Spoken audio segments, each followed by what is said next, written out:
What's poppin', world? Y'all tapped in with the Head of the Game podcast. Yet once again, we got a controversial discussion that we got to talk about this morning. So without further ado, y'all read the title, let's get into it.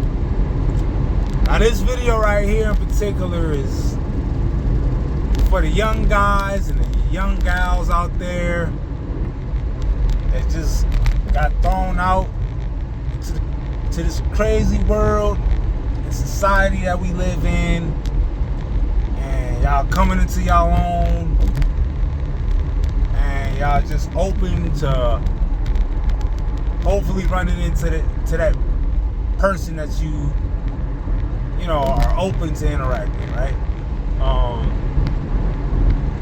This is a video on when you have these interactions and you're dating and stuff like that, how to vet somebody properly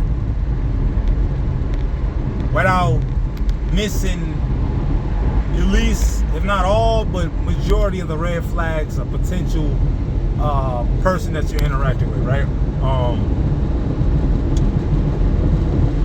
Because I'm a big believer in compatibility in nature, right? So,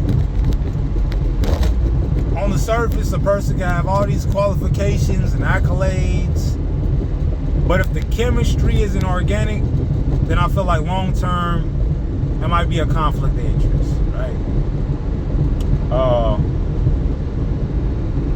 But yeah, let's get right into it. So, when you're vetting a person out, it's all about the first impression and that first initial conversation.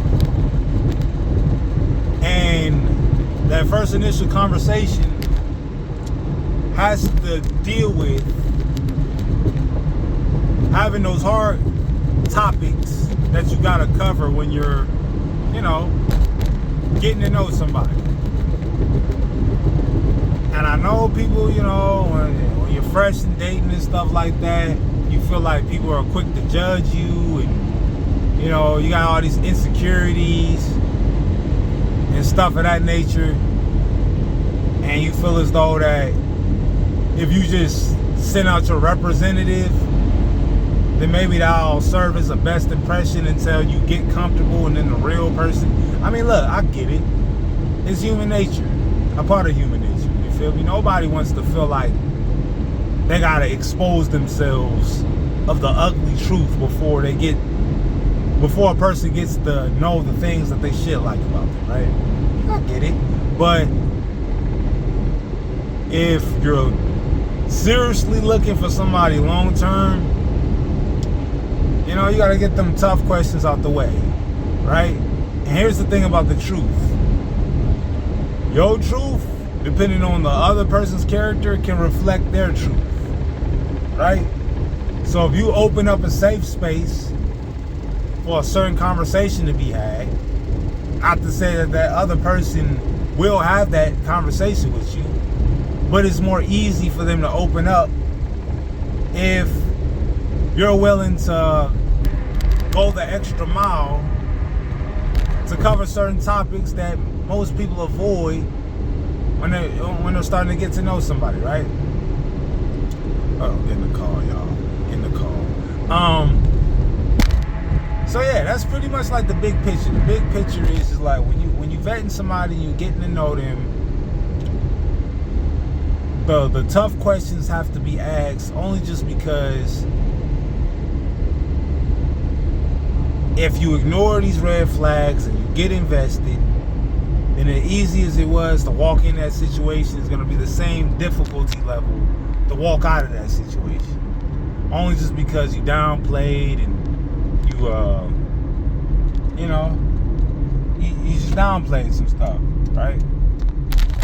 And on the surface, most people have a value system when they vetting somebody. Like, okay, nobody's gonna be perfect, and if just as long as the good outweighs the bad, then we should be all good. But based off of what value system, right? Because if you're just going off of how it feels, then feelings and emotions can change. But if you're going off principle, then regardless of what, at least you know what you're signing up for and you know what you can and can't handle, right?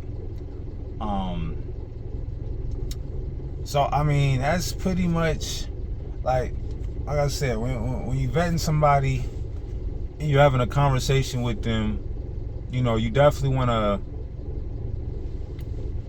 I mean, if you can handle being in a public scenery like a restaurant or, you know, some kind of social event, you know, but you want to get some one-on-one time, you know, and I guess if you can have these kind of conversations in a public setting, cool.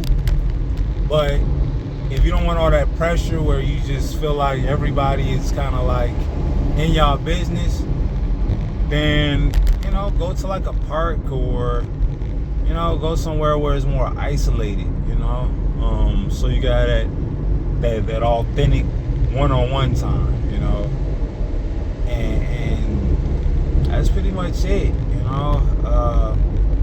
I do feel like certain people come in with the wrong intentions and, you know, toxic traits some people are somewhat attracted to. And broken people, you know, attract broken people. So if you toxic, you got a lot of dysfunction in you, you know, I mean, that's how I look at it. So, I mean, with that being said, y'all got any thoughts, concerns, leave that down below. You feel me? Comment, like, subscribe. Thanks for watching. I'm going to work. More videos on the way. I'm gone.